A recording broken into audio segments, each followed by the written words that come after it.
Hey ladies, welcome back. Please come on in and hit that subscribe button if you haven't subscribed yet. And let's talk about these patriarchal women, aka pygmies, aka mammies. So we are on a mission to bring down the patriarchy and to see the rise of a matriarchy. But I think we're focused on the men a little bit too much because men aren't as powerful as we like to think they are. Men are just violent. That doesn't make them powerful. They're just violent and controlling. The real power lies in women holding up the patriarchy. Patriarchy would fall if it weren't for women holding it up, and the women in South Korea, they know that, and that's why they said we're not going to date them, we're not going to marry them, we're not going to procreate with them. And they know that is the quickest way to make a patriarchal society fall. We're starting to see it here in America, and we're seeing it in all parts of the world that the birth rates are plummeting. So I think women have caught on, but our biggest battle is going to be women who have been indoctrinated with that same mindset to think that a man has to be over them, to think that they have to have a man in their life and that they just cannot live around other women. They only feel like they can't be around other women because of men, because of the thoughts that they have that women are jealous of them and competing with them and catty. Women only get like that when you throw men into the mix. Women can work together like just fine. We've already done videos of all women's societies of females and nature who work together fine without the males. They have a system set up to where they do mate and they do procreate. They just don't do it as much. A lot of the males in nature do not get to pass on their genes. Therefore, it helps the females to be able to protect themselves when the male population doesn't outnumber them, because whether y'all know it or not, the male population in every species is dangerous. They all do the same thing. They don't take care of their kids. They abandon their families. They unalive the kids and the females. So the females, in order to combat this, they stay in colonies or they stay in prides together and they fight the males together because it's more females than males. Until we can start changing the mindset of women and to get them to stop popping out babies all willy-nilly, especially male babies, we will be unsafe in this society. We already see this is January 2026, and we are on the verge of a civil war because there are too many men who don't have a purpose and who are fighting to change laws so that they can each have their own personal slave, a wife in their own personal family to care for them and take care of them. If women and girls weren't taking care of them, they would just die off.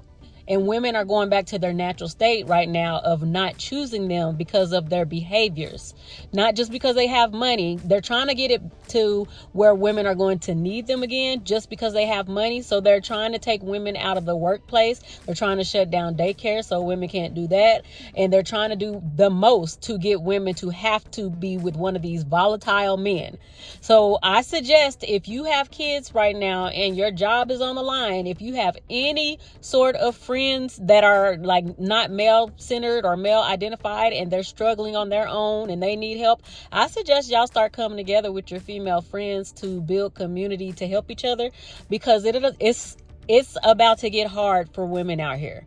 We're going to have to build our own small communities. And they're even trying to make laws against that. They're trying to make laws that if you're not married to a man, you won't get to do certain things on your taxes. You won't get to get certain benefits. They're trying to incentivize a man and a woman being in a household together. So enough of me talking. I'm going to get into what the ladies have to say about women being patriarchal.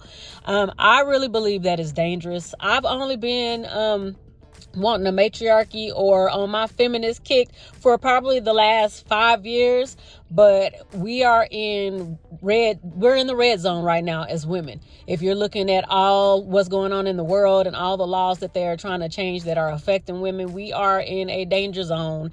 And we all know that if we go into a war with these different countries, or if we go into a civil war with the government here, we all know that women are casualties and they will use the women to start new civilizations after they have destroyed everybody in the country or on the planet. After they do what they're going to do, they'll take women to recreate that. So that is why a lot of us are telling y'all to get on your birth control now, because we see it happening.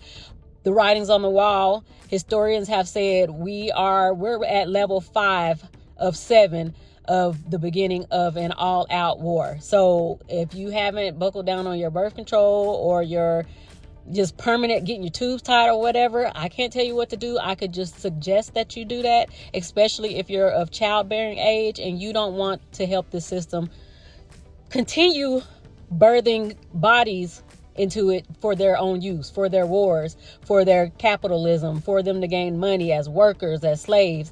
I suggest women do take any and all measures right now, in the next few months, right now, because we're getting close to the line. And I will stop talking now and I'll get into the video.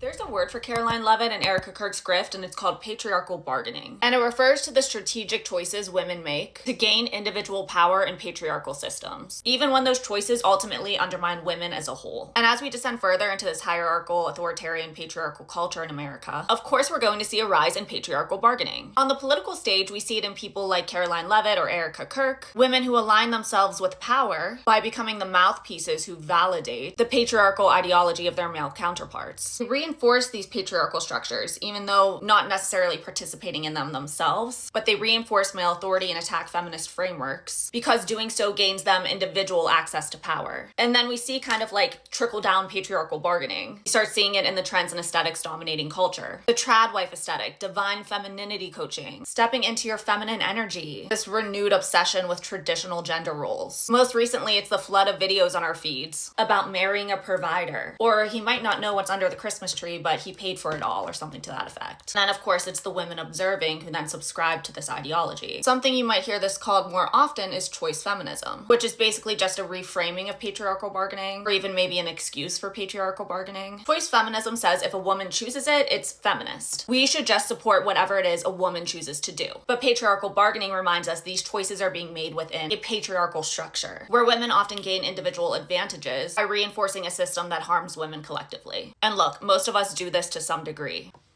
We live in a patriarchal system, we all make choices inside of it, but we just have to be clear about what it is we're actually bargaining with. You won't be surprised to know that women are the biggest enforcers of patriarchy. Women are the ones that tell young women that they should marry, that they should stay home with the children, that they should take care of their husbands. They tell women how to dress, how to be, how to act. And those same women know the dangers of patriarchy, of feeling less than, of feeling devalued. So it is going to be women that have the job to dismantle patriarchy. And I understand how we got this way. I mean, again, all of this is passed down from our mothers and our grandmothers. But we are the ones that have to stop passing down patriarchy to young people. We have to show them new ways of thinking and being. And we have to tell that to men and boys too. Boys have to hear this message, but more than anything, girls have to hear this message. So we have the job to dismantle the patriarchy that for generations and generations, women themselves have been enforcing and perpetuating. When we talk about what is a patriarchalized woman, she is a woman who only defines herself based on the standards and qualities by which men see women. So she doesn't have a sense of that old ancient truth of what it means to be a woman. She's not connected to or remembering matriarchal consciousness. She defines herself, her standards, her choices, her partnerships, her entire life, even the way she looks and feels about herself, not based on old ancient feminine knowing. She defines herself based on the standards by which men have decided women are worthy, how women should show up in relationships, what men need, what is a pleasing woman. So this is so important to understand. Most women are walking around experiencing being a woman through the lens of patriarchal consciousness, not matriarchal consciousness. My work brings women back to that old ancient knowing that is called the matriarchy, the way of the women. That's what we are remembering here. What's making dating so difficult is that women are still unknowingly perpetuating patriarchal ideas when they want a more modern relationship. So I don't care if you want a traditional relationship or if you want a modern day one, but the problem is when you come with such high expectations, wanting both. So a lot of women break the mold of traditional households or dynamics, like I'm the boss ass bitch, I have my own business, I make my own money, I have my own opinions. That is great. You have broken the mold. You better be giving potential partners the same grace. So you're probably not going to be as feminine as women were in the past. So you better be okay with the men you might be dating not being as masculine as they were, because the expectations that people have with men being financial providers and, you know, being able to lead in relationships and be gentlemen and have this chivalrous behavior, those are all ideas and concepts created and perpetuated by the patriarchy. Probably more positive ones, but what people are doing is that they're nitpicking what they like and don't like and treating it like it's a buffet. It's not a buffet, because if you make $300,000 a year, you don't need a man to make more money. You can desire a man to make more money, and that's okay. But you cannot hold men to a standard that you yourself do not meet. And so if you want them to be more traditional and you're not traditional, it is hypocritical. Men have become more passive and more feminized than they have in the past because the conditions aren't set up for them to succeed as easily as they used to. The common man cannot support an entire family off of an average income. It's just not possible. And so while women were developing more skill sets, developing more masculine traits, men were kind of getting a reality check where, oh shit, I am being invited to a level of masculinity that hasn't been required before because the bar has been risen. So a lot of men are struggling to step up and meet those expectations. But if you don't want a traditional life, if you don't want to be a trad wife, that is totally okay. The old paradigm hasn't completely eroded yet. A lot of people still want that, and that's fine. But if you don't want that, you need to be able to adjust your expectations to something new. Relationships aren't going to look like what you're used to. There's a lot of conditioning that women don't know they still have that are perpetuating these things that they claim they don't believe in and that they don't want. There's a lot of modern day feminists still being provided for by a man. Those actions aren't aligning with the belief system. And there's a lot of like hyper independent, business babes that want more traditional setup, but they have a hard time delegating decisions or letting go of control and being able to be more flexible.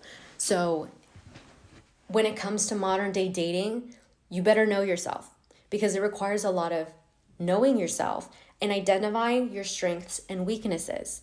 Modern day relationships looks like, hey, I'm really good in this area, so I will make decisions in this area. You're really good in this area, so you make decisions in that area, and then we'll come together for the rest.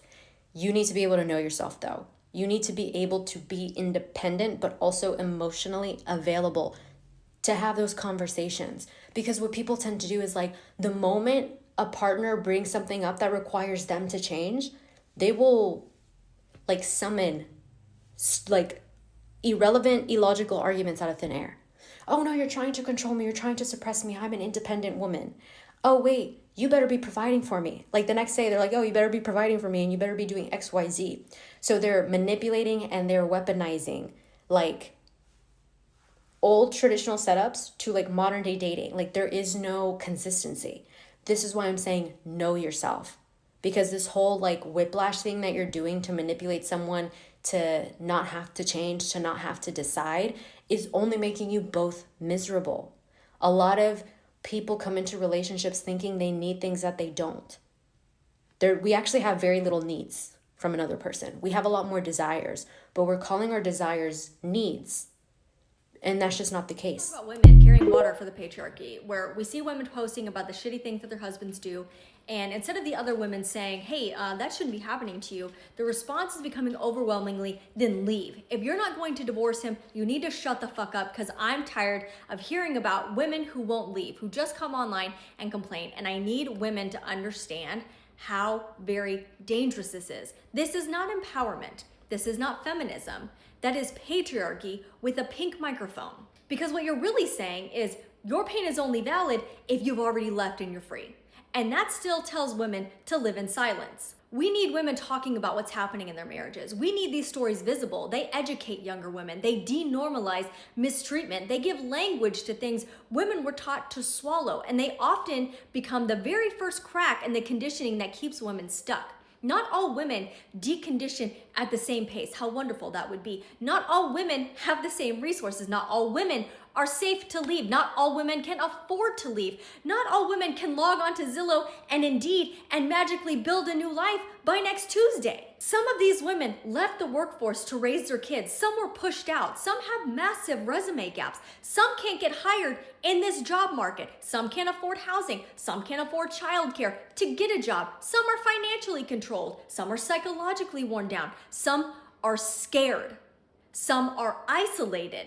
Some are still waking up. And reducing all that to, well, I would never, or just leave, or shut the fuck up if you're not going to leave is wildly ignorant and massively misogynistic. It creates this fake hierarchy where certain women get to feel superior because they've already done work that others are still in the middle of or have thankfully never had to do. That is women carrying water for the patriarchy, because patriarchy thrives when women police, shame, and silence each other. And one of the more ignorant takes I've seen recently is believing that the only understandable reason for staying is if you've been in a domestic violence situation. As if financial dependence, reproductive labor, coercion, emotional abuse, career sacrifice, psychological erosion, and systemic barriers don't count. That is dense, that is harmful, that is ignorant, and that is exactly how women have always been kept quiet. Women speaking about their marriages are not the problem. It is the conditions trapping them that are the problem. And if you are far enough out that you can't remember what it took to wake up, or you've never had to be in that situation, do not weaponize that against women who are still in it. We don't liberate women by telling them to shut the fuck up or leave. We liberate women by making sure they don't have to carry it alone. I used to actually have some sympathy towards like MAGA women because I felt like they're fawning, like there's a disconnect in their head.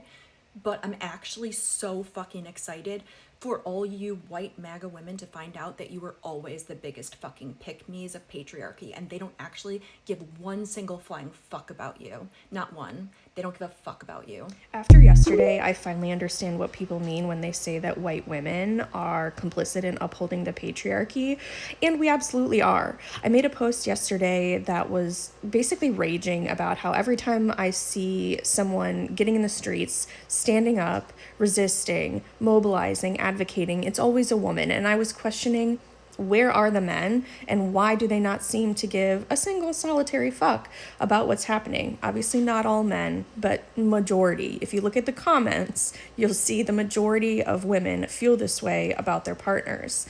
And yet those same women are telling me in the comments that he's great, but he gaslights me, he dismisses me, he calls me names, he tells me I'm a child and that I'm overreacting and too emotional. And yet we continue to stay with these men, okay? Like, that is how white women uphold the patriarchy. Because we know that marriage improves the lives of men, but does not improve the lives of women. So you are actively improving the lives of these men who dismiss you, gaslight you, and can't be bothered to lift a finger, get involved, or honestly even get educated about what's happening right now. So at a certain point, yeah, you're an enabler. You're enabling a white man to do less and to not have to step up. And that's on you. And I say that as someone who's getting a divorce. I'm divorcing a white man. So I know how hard it is to leave. But at a certain point, you leaving might be the accountability that causes him to wake up and or have to change. Because he can't be great and not give a fuck about your feelings. He can't be great and gaslight you. He can't be great and dismiss how you feel. Like, that is not okay. And if we think it is, we need to really assess what healthy relationships look and feel like. The patriotic woman just like makes me fucking chuckle. Like the Candace Owens and shit. They make me laugh so hard because girl, you wouldn't even have no damn rights if it was up to a lot of these men who are in office. You wouldn't even have rights. In what world is a woman okay with the overturning of Roe v. Wade? In what world? And then they always like to use religious standpoints to like further charge their point, or charge that, oh, we don't have a right to kill one another when a fetus isn't even someone, you know, in my personal scientific fucking opinion. But it's not even just like Roe v. Wade. It's down to presentation, down to choices, down to work life. And it be the woman with the most credentials sometimes speaking this way. Like, we cannot say that Candace Owens is a dumb woman. We can't say that. We cannot say that she's educated. We cannot say that. But boy, does she fucking sound like it. God damn. I'd be so shocked. And then I don't even think she knows what side she's on. Like, I have a theory that she really doesn't feel this way, because it is all factors are literally set up and based against her and women that look like her. And it shocks me. Like, the whole thing with Sabrina Carpenter when that was going down, I really want y'all to know that women who fight and battle patriarchy in any way, shape, or form, to go as far as doing anything that would keep a smile off a man's face just because he's a man, you are charging the system. I want you to know that. I want you to know that. When women who are so against sexuality or like individuality, you know, growth, if you are against it or if you are hyperactive in it, y'all are on the same team. Did I? Because no, look, with Sabrina Carpenter, right? People were not hearing her for real.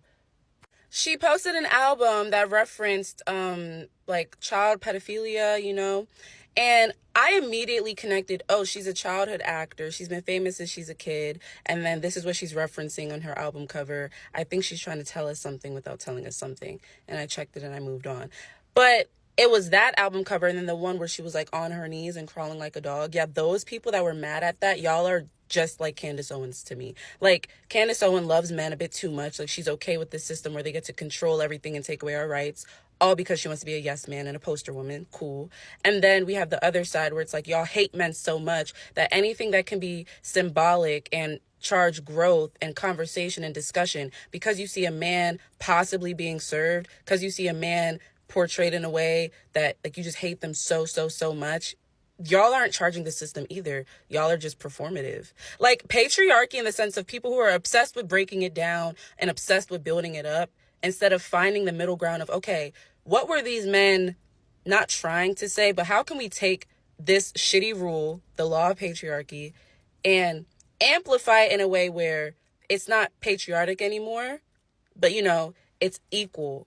Because shitting on men is not going to get us what we want. And I really want people to know that. But damn, getting on your fucking knees isn't either. Like, can we, like, find a middle ground, please? Shit. If you want to be happy in this fucking world, stay away from patriarchal women, right? I see you, soul brother. I see you trying to change. Looking at yourself saying, how do I affect this world differently? And you're shopping around these women who are punishing you for what everybody else did. Right? Because they would never buck up with the people who they're angry at. They'll buck up with you, though, right? Because you come off as soft and you come off as docile. But when you don't accept that,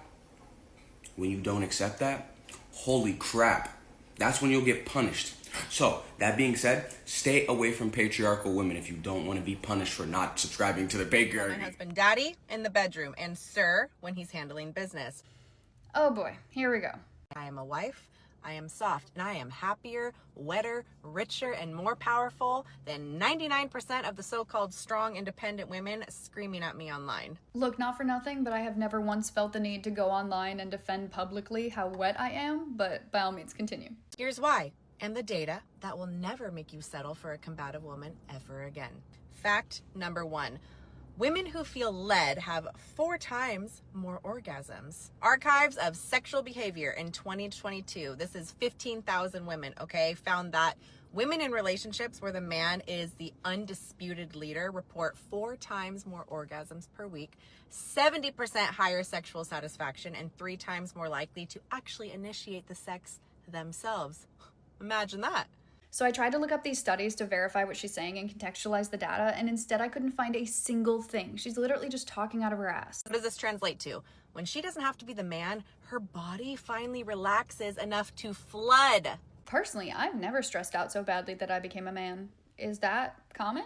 Fact number 2, egalitarian marriages die fastest. A 20-year University of Norway study showed that couples who split chores 50-50 and take turns leading have a divorce rate 50% higher than those where the man clearly leads. So what you just said in different words is that when women have empowerment and financial freedom and independence, as way more women in egalitarian relationships do, they are more empowered and able to leave when the situation changes, as it often does under our patriarchal system.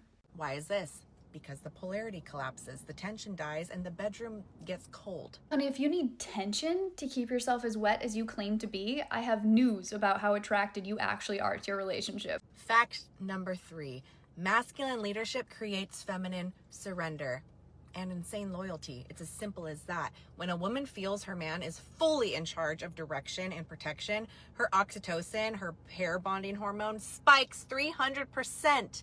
That is the same chemical that makes new mothers die for their babies. Sorry, did you just compare a romantic relationship to a mother-child bond? But yeah, safety can be created in a relationship without one person following and the other one leading. Why don't you know that? This is what real submission looks like in my house. Okay, that's gonna be enough for me, but just a little tip, woman to woman. If you really wanna be that ultra feminine, submissive, good little wife, highly recommend you spend less of your time trying to pander to red pill men online.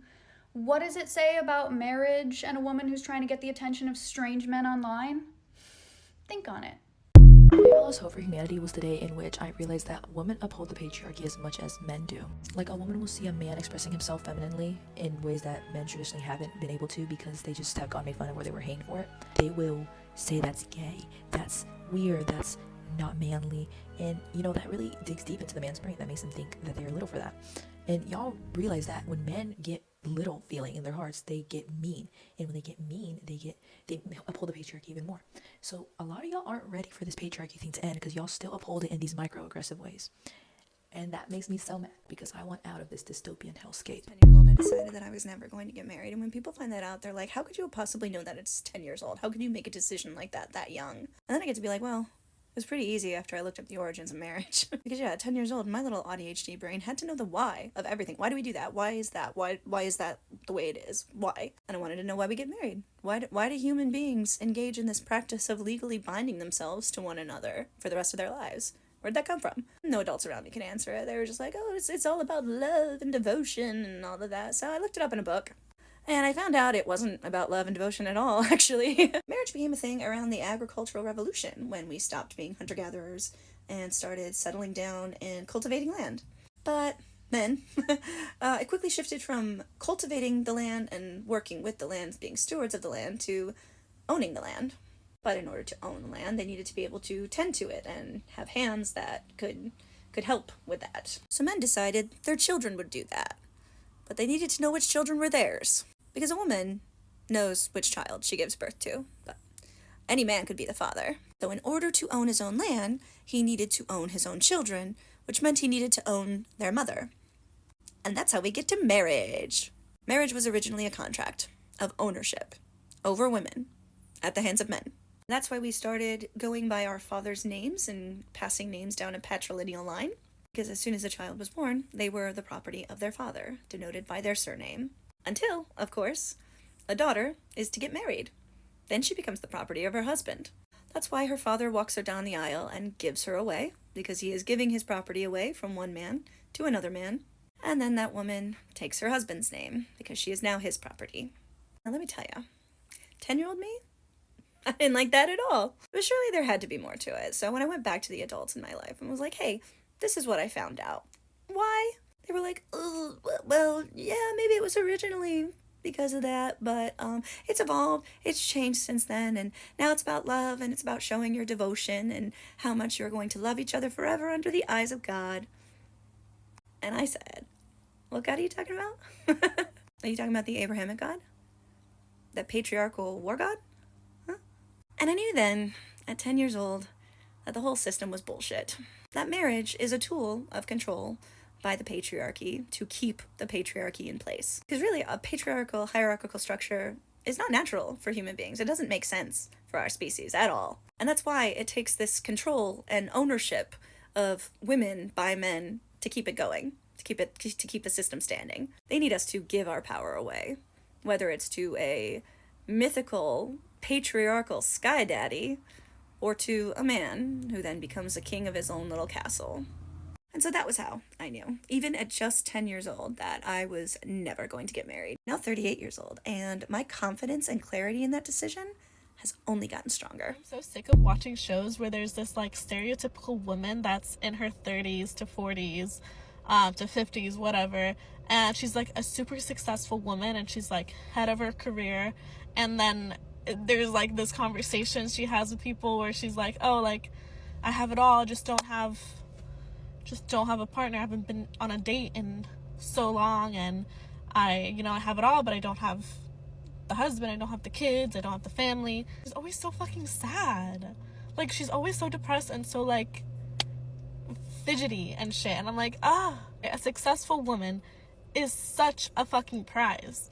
Like, a successful woman should never have to worry about if she's going to get a man or whatever, or like if she's missing out on things. You have everything you need. If you have financial freedom, if you have a good community, if you have your own skill set and your own confidence in yourself, you have everything. And so the idea that like they have everything but they don't have the love life, what?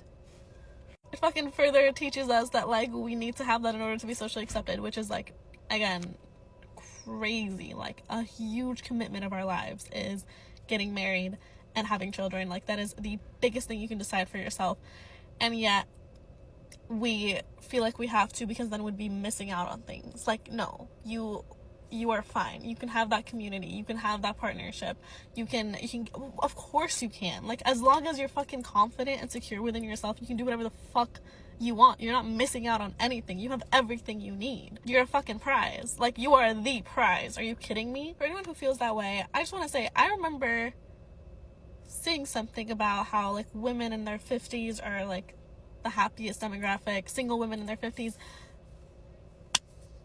we're fine.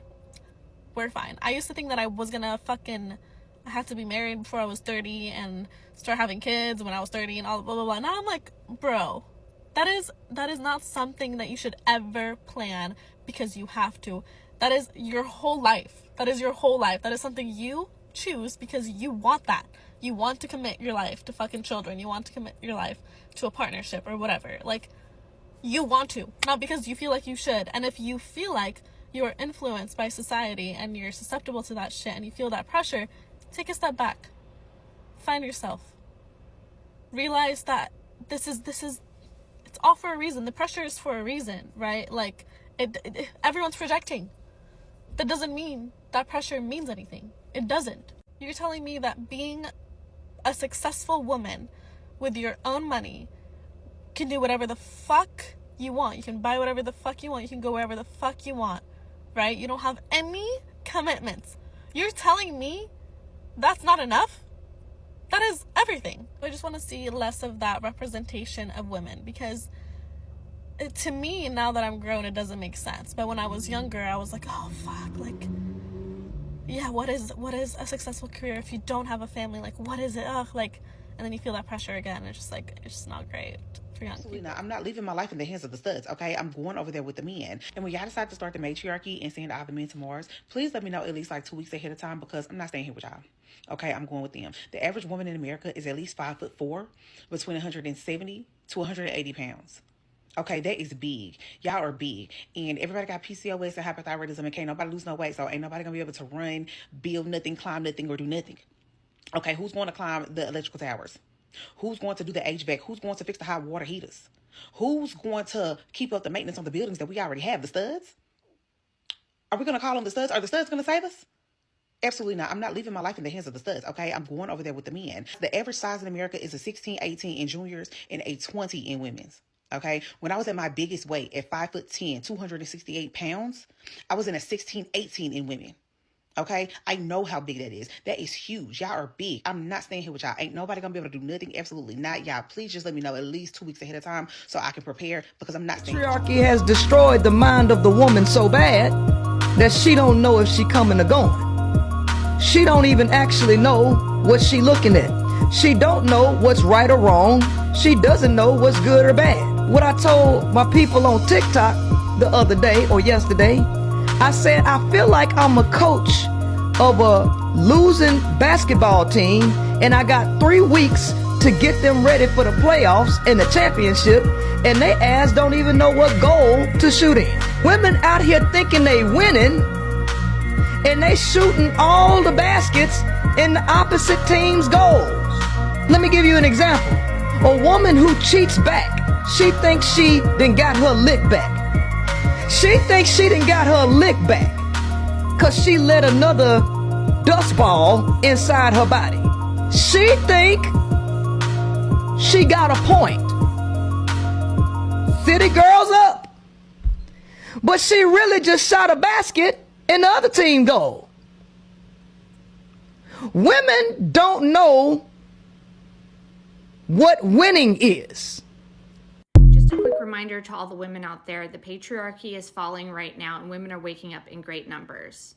But there are still very delusional women out there who are pushing a very dangerous agenda right now. It's called staying in your feminine. Stay in your feminine, they say. A man will take care of you if you stay in your feminine. If you look the other way, stay soft and docile, everything will be okay. People will take care of you, people will love you.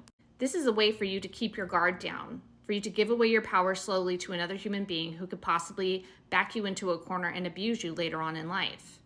Some of these women really truly still believe in that Cinderella fairy tale, that a man will come and rescue them. But at the end of the day, all you have is you, and you need to make sure that your guard is up, you know how to protect yourself and take care of yourself if push comes to shove. There's no such thing as staying in your feminine and the universe will just come to your rescue. That's nonsense. The fairy tale feels nice until it's you backed into a corner, until you realize you got tricked, you got played.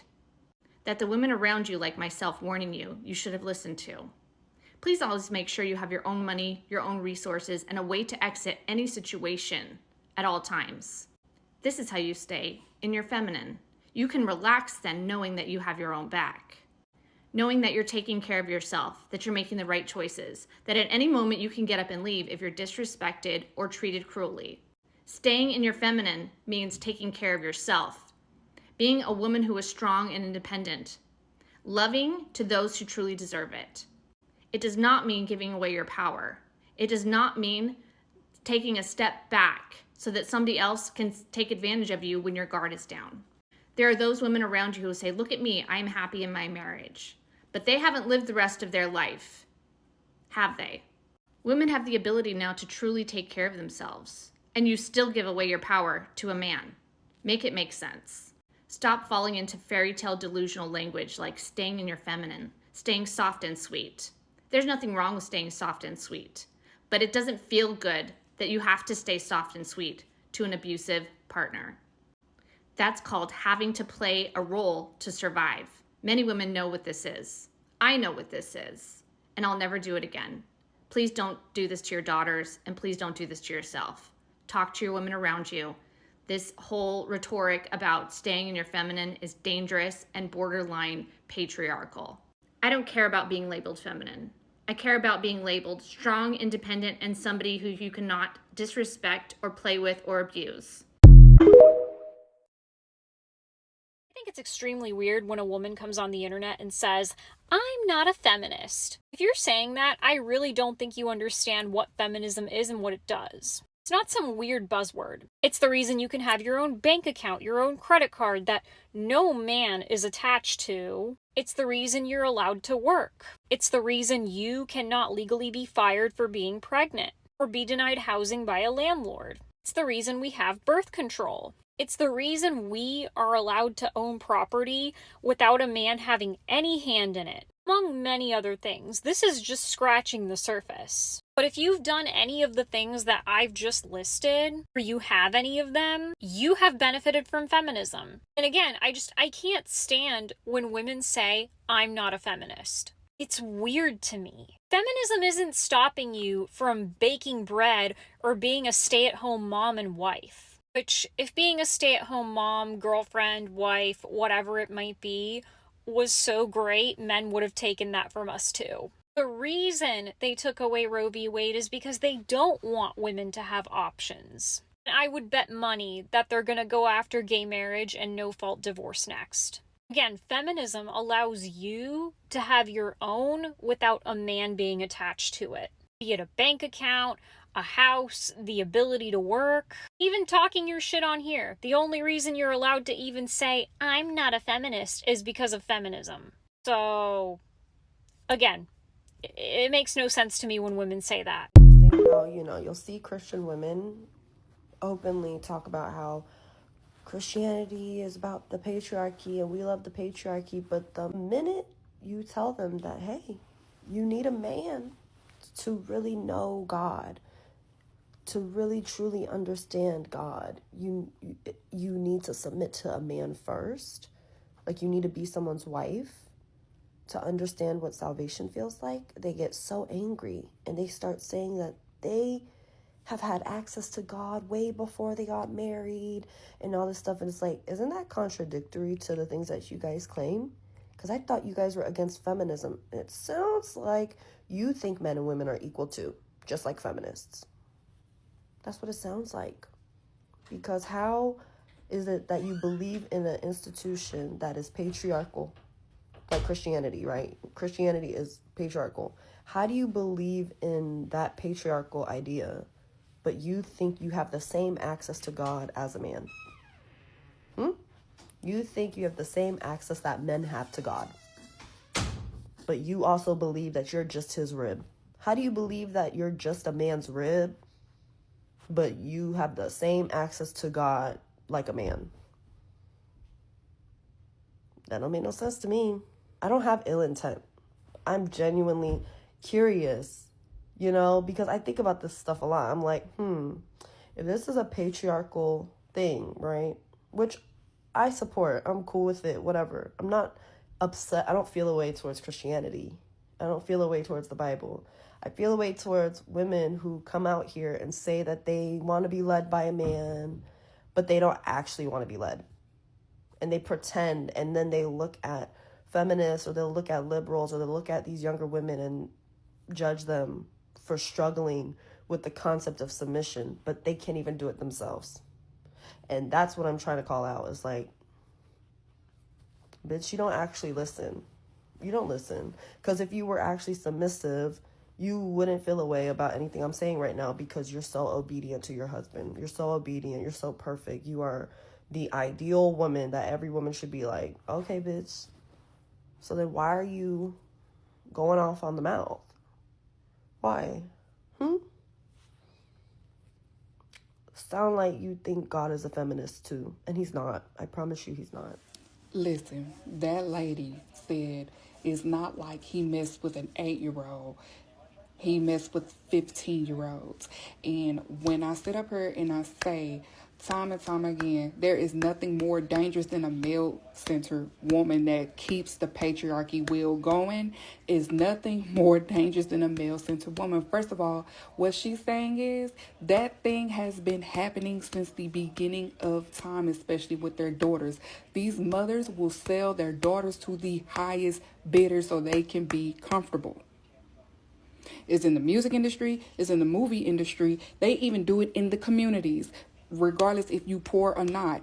As long as they have a man in the house, and if that man wants your child, they will give up that child for that man to stay comfortable.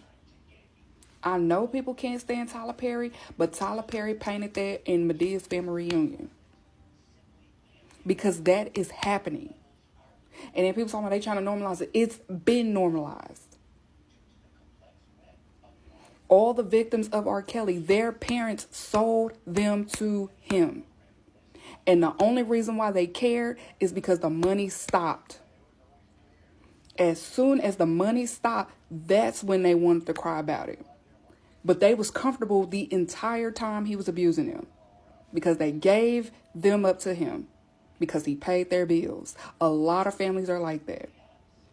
They don't value their daughters unless their daughters is capable of making them comfortable, pimping out their own children. Cassie's parents, they did the same thing. I don't care what nobody say. They did the same thing. Celine Dion is a victim of it. Tina Turner is a victim of it. It's so many women. Even Marilyn Monroe was a victim of it. When they become 15 or 16, you're viewed as a woman. You're young. Use what you got to make us comfortable. And they will do that. A wealthy man can come and sit up on your house and say, I want her. I'll pay your bills to shut you up. And they will. Do everything I taught you. Cook, clean, make him comfortable. Even on The Color Purple. When the daddy sold Celie to Mister, that was happening a lot. Like this ain't nothing new. Nothing new.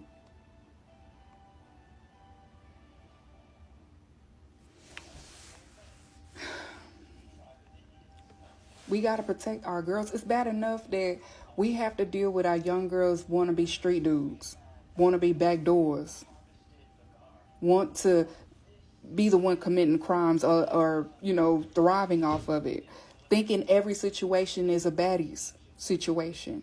And then we have to deal with grown men looking at our daughters and wanting them. We have to look out for other women, other people that is supposed to be guiding them, basically pushing them to them. I was in the middle of having a great conversation, and then my daughter gonna come in here and tell me, Mommy, look, this says 6'7", and she did the 6'7" to me. I'm sorry. But like I was saying, we have to do better protecting our young girls. But at the same time, the patriarchy outweighs what's supposed to be right. And I know y'all get upset every time when it's a woman that's still dating an abuser. There's a woman that's still dating an assaulter. There's still going to be a woman that's going to be protective of these people. Because a lot of women don't want the patriarchy system to be brought down because they benefit off of it financially. Or they benefit off of it with security.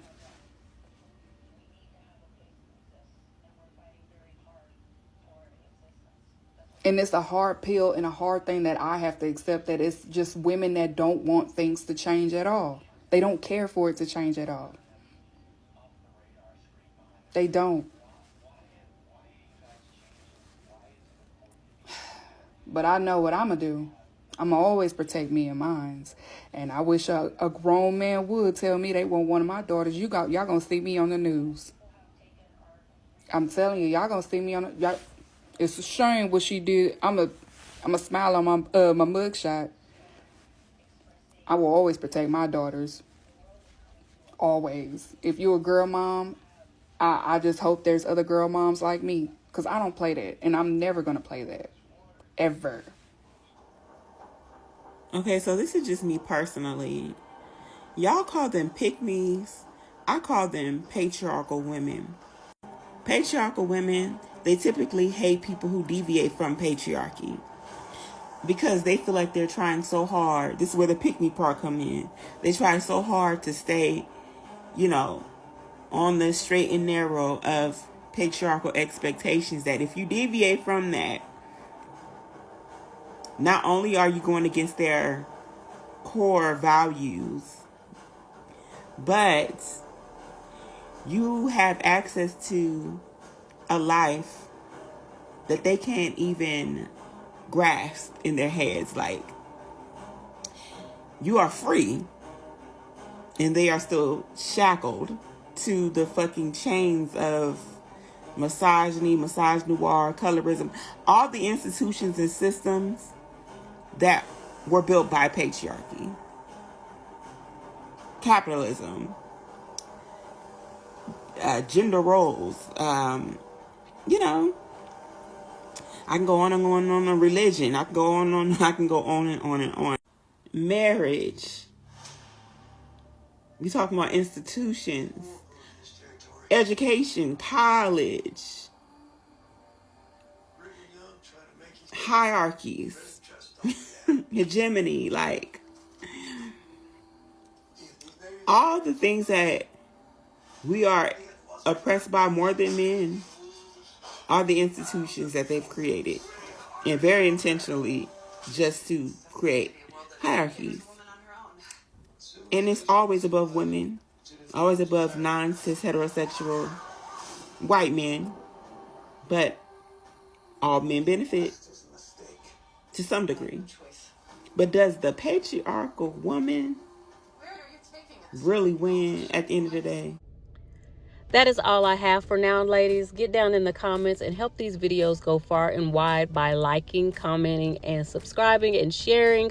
2026 is going to be a very volatile year for American women and women across the globe. So if you want to help wake women up faster, please share these videos, and I will talk to you later. Bye.